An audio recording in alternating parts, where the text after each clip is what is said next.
This is how modern politics wins.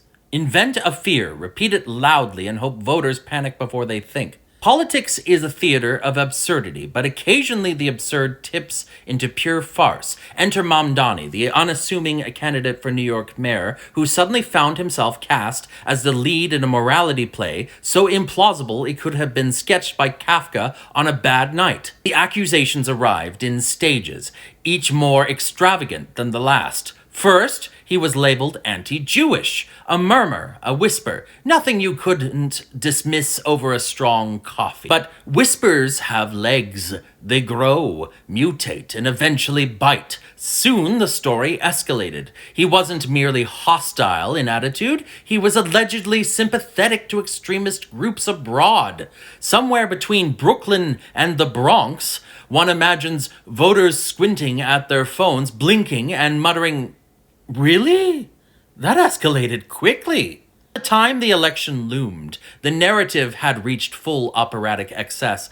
Andrew Cuomo and Eric Adams were solemnly warning that Mamdani intended to impose religious law on New York City, a phrase so detached from reality that it could mean anything from mandated prayer rugs on sidewalks to weekly camel parades. No one asked for specifics. Why would they? Vagueness is the engine of panic. It lets the imagination sprint ahead. Secret councils, shadow courts, the faint scent of cumin drifting through the 5 boroughs. Mamdani, like a hapless character in a political sitcom, stood accused of crimes he hadn't committed and schemes he hadn't even imagined, largely because his name sounded unfamiliar and his faith was Islam. During the 2020 Democratic primaries that ultimately nominated Joe Biden, Bernie Sanders faced a parallel curse: fear as strategy.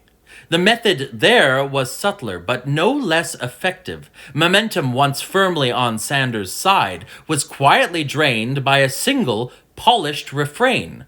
He can't win the black vote. That sentence, seemingly neutral, functions like a psychological trapdoor. Sanders could promise structural reform, economic justice, even political renewal, but without the right coalition, he was deemed non-viable. Electability became a euphemism for social containment. Don't disrupt alliances. Don't unify workers too broadly, and above all, don't cross the unspoken boundaries of racial expectation. The implication was unmistakable. Fear, when carefully coded, can dismantle a movement before it ever coheres. Both cases reveal the same underlying architecture. Invent anxiety, amplify it, repeat it. Mamdani's Muslim identity becomes danger. Sanders' democratic socialism becomes fantasy. The message is implicit, but the effect is blunt.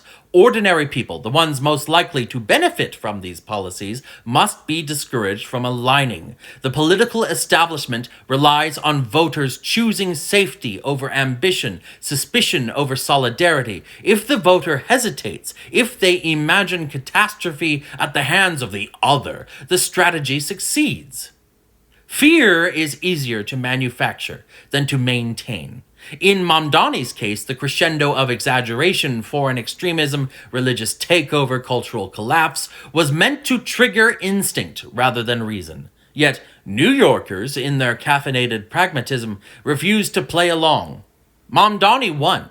The panic, the conspiracies, the insinuations all evaporated. Voters either found the claims implausible or grew tired of being spoken to as if they'd never met a Muslim who wasn't secretly plotting global upheaval.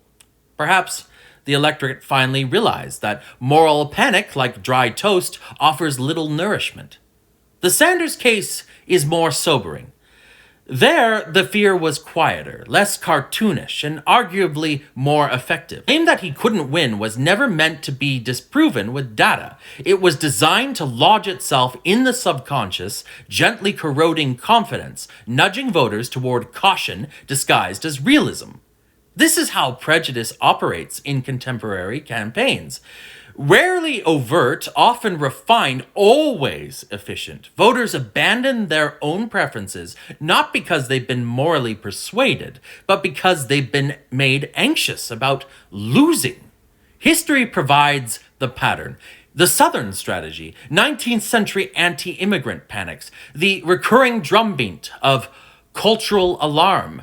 These are variations on a single theme, imaginary threats deployed to preserve hierarchy. Identity, race, religion, culture, becomes the delivery system for fear. Democratic socialists are especially vulnerable to this because their policies challenge entrenched economic arrangements. When redistribution threatens power, panic is reliably summoned, which is why Mamdani's victory is so satisfying. This time, the tactic failed. The electorate, through judgment, exhaustion, or simply amusement at the spectacle, refused to be frightened. The panic merchants were left clutching talking points like soggy confetti, muttering about looming dangers, while the city carried on. Fear, it turns out, only works if the audience consents to be afraid. So, what's the lesson? Fear-mongering is an art, but a fragile one.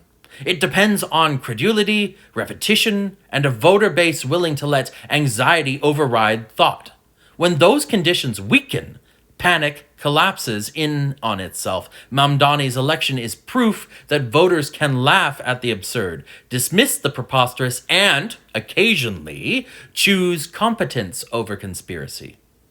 In the end, political panic is like whipped cream on a burnt cake. Flashy, sweet, and mostly empty.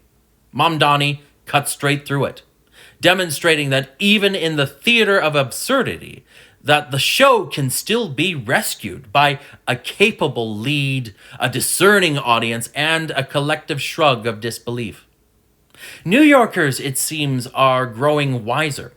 Or at least they are no longer trembling before the imaginary villains of political imagination. That alone is a welcome plot twist.